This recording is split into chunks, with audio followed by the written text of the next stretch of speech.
মালদার রাজনৈতিক মঞ্চে এবার এক ভিন্ন সুর। উন্নয়নের খতিয়ান, বিরোধীদের আক্রমণ, এই চেনা রুটিনের বাইরে গিয়ে আবেগ ঘন বার্তা দিলেন মমতা ব্যানার্জি। তার সরাসরি বক্তব্য, অন্য কাউকে ভোট দিলে আমি সম্পর্ক রাখবো না। এই মন্তব্য শুধুমাত্র একটি রাজনৈতিক বক্তব্য নয়, বরং একটি গভীর কৌশলগত বার্তা, যা ভোটারদের মনস্তত্ত্বে প্রভাব ফেলতে পারে।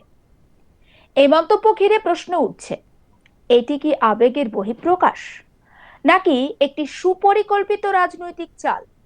এবং সবচেয়ে গুরুত্বপূর্ণ, এই সেন্টিমেন্ট গেম কি মালদার নির্বাচনী ফলাফলে বাস্তবে কোনো প্রভাব ফেলতে পারবে?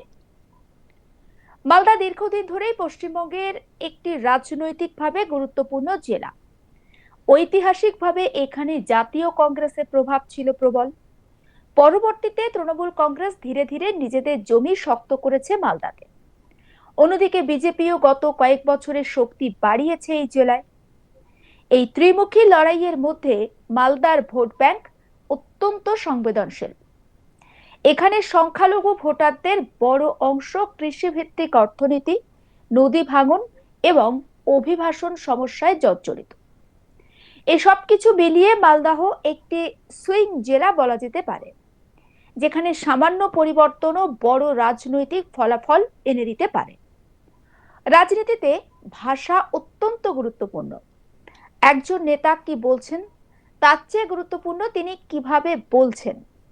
মমতা ব্যানার্জির বক্তব্যে তিনটি স্তর পাওয়া গিয়েছে। একটি হচ্ছে আবেগের আবেদন, অর্থাৎ ইমোশনাল অ্যাপিল। তিনি নিজেকে একজন সেন্টিমেন্টাল মানুষ হিসাবে তুলে ধরছেন। এটি ভোটারদের সঙ্গে একটি ব্যক্তিগত সম্পর্ক তৈরির চেষ্টা। দ্বিতীয়টি হচ্ছে নৈতিক চাপ, অর্থাৎ মরাল প্রেশার। আমি এত কিছু দিলাম, তারপরও যদি অন্যকে ভোট দেন, এই বক্তব্য ভোটারদের মধ্যে এক ধরনের অপরাধ বোধ তৈরি করতে পারে। আর 3 নাম্বার হচ্ছে পরোক্ষ সতর্ক বার্তা। যদিও তিনি বলেছেন উন্নয়ন বন্ধ করবেন না, তবুও সম্পর্ক ছিন্ন করার কথা একটি মনস্তাত্ত্বিক চাপ তৈরি করে। ঠিক কি বলেছেন মমতা ব্যানার্জি, একবার শোনাই আপনাদের। বলে যাব, আপনি রহিম বক্সিকে ভোট দিলে আরো অনেক কিছু আপনারা পাবেন। আর যদি আপনারা ভোট দেন, তাহলে মনে রাখবেন আমি কিন্তু কোনো সম্পর্ক আপনাদের সাথে রাখবো না। আমি খুব সেন্টিমেন্টাল। আমি অনেক দিয়ে যখন আমাকে কেউ বেইমানি করে, তখন কিন্তু আমার মনে দুঃখ লাগে। আপনাদের উন্নয়ন আমি বন্ধ করবো না, কিন্তু আমার দুঃখ লাগে, তাই আমি অসম্মানিত বোধ করব। এটুকু আপনাদের বলে দিলাম। সরকার তো কথা বলার নেই, সিনিয়র লোক, দীর্ঘদিনের কাজে। হরিশ্চন্দ্রপুরেও আমাদের প্রার্থী বাচ্চা ছেলে, ও আপনাদের কাছে দু একটা কথা বলেছে। আমিও বলেছি, কথা কম, কাজ বেশি। তাহলে ভোটটা দেবেন তো তৃণমূলকে? এই যে আমার বুকে দেখছেন, এটা আমার হৃদয়ে লেখা জোড়া ফুল। আমি তৈরি করেছিলাম কংগ্রেস থেকে যখন আমায় তাড়িয়ে দিয়েছিল তৃণমূল। কংগ্রেস সিপিএম জোট বেঁধেছিল, আজও আছে। বিজেপি কংগ্রেস সিপিএম টুগেদার বাংলায়। জগাই মাথায় গদাই, তিনজনকে দিন বিদায়। আজকে তারিখটা কত? 4। আগামী 4 তারিখে কাউন্টিং হবে। তার আগে ভালো করে স্কুটিনি করে প্রার্থী পদ জমা দিতে হবে। দায়িত্ব নিয়ে ওরা কাঠবাদ ধান্দায় আছে। সব জায়গায় কাউকে কাউকে বিকল্প রেখে দেবেন, পরে উল্টো করে দেবেন, কিন্তু বিকল্প যেন থাকে, সিট যেন খালি না হয়ে যায়। বিজেপির অনেক চক্রান্ত আছে। 2 হচ্ছে ইভিএম মেশিন ভালো করে চেক করবেন, ভিভিপ্যাট থাকলে তবেই চেক হবে। 3 হচ্ছে ভোটের দিন মেশিন। ভারতীয় রাজনীতিতে আবেগের ব্যবহার নতুন কিছু নয়। নেতারা প্রায়শই নিজেদের পরিবারের সদস্য বা অভিভাবক হিসাবে তুলে ধরেন ভোটারদের সামনে। আর এই কৌশলের বেশ কয়েকটি সুবিধাও রয়েছে।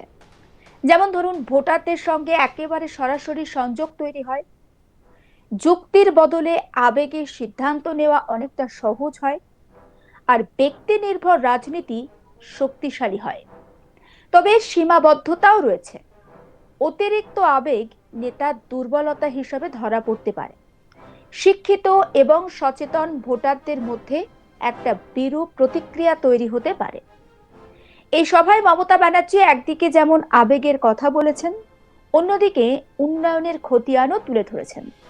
যেমন রাজ্য সরকারের প্রকল্প লক্ষ্মীর ভান্ডার, Swasthya Sathi, student credit card, Yuvasathi. এই দ্বিমুখী কৌশলটি অত্যন্ত গুরুত্বপূর্ণ।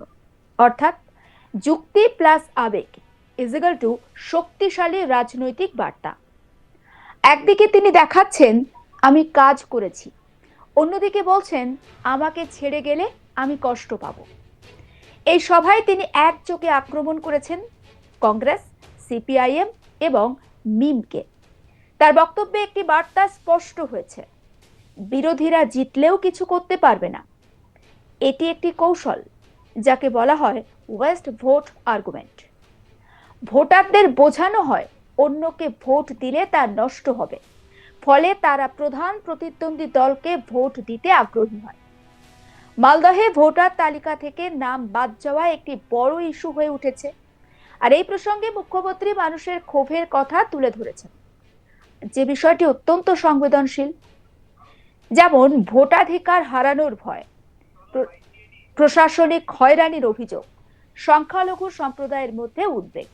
একবার শোনাবো এই প্রসঙ্গে মমতা ব্যানার্জির বক্তব্য। আমরা রাজ্যসভায় পাঠিয়েছিলাম, রাজ্যসভায় টিকিট পাওয়া চারটিখানি কথা নয়, 6 বছর তিনি ছিলেন, 1 মাস আগে রেজিগনেশন করেছে, তাকে আমরা লোকসভা ভোটেও দাঁড় করিয়েছিলাম। মা তার সন্তানকে যতটুকু দিতে পারে সবটাই দিয়েছে, কিন্তু ইলেকশনের আগে তিনি অন্য দলে গেছেন, আমার কোনো আপত্তি নেই, তিনি যে দলে যান ভালো থাকুন, আমার কোনো আপত্তি নেই, কিন্তু ভোটটা তাদের দেবেন না। তারা তৃণমূল থেকে সব নিয়েছে আর যুদ্ধের সময় পালিয়ে গেছে, পরাতনদের ক্ষমা করবেন না। অন্যদিকে কংগ্রেস প্রার্থী মৌসম বানুজীর নূর, তিনি পাল্টা কটাক্ষ করেছেন বা পাল্টা উত্তর দিয়েছেন। তার বক্তব্যটা শুনুন। আমি যেদিন মালদায় কংগ্রেসে জয়েন করে ব্যাক করি, যেভাবে হাজার হাজার মানুষ এসেছিলেন আমাকে ওয়েলকাম করার জন্য কংগ্রেস থেকে, আমি সেই দিনই বুঝতে পেরেছিলাম যে আমি তৃণমূলে গিয়ে কত বড় ভুল করেছি। এবং আমি নিজের পরিবারের মধ্যে ফিরে এসে আমি খুব শান্তিতে আছি, খুব খুশিতে আছি।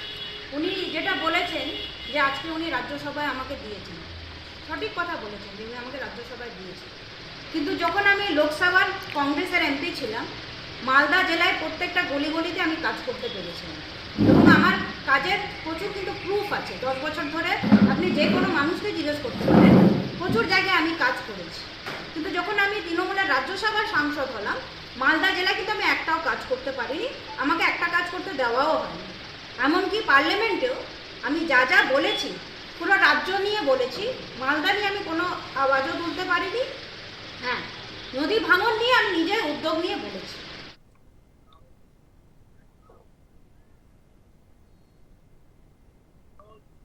সমস্ত খবরের আপডেট পৌঁছে দেবো আপনাদের কাছে। অবশ্যই নজর রাখুন আজ তাক বাংলায়। সাবস্ক্রাইব করতে ভুলবেন না।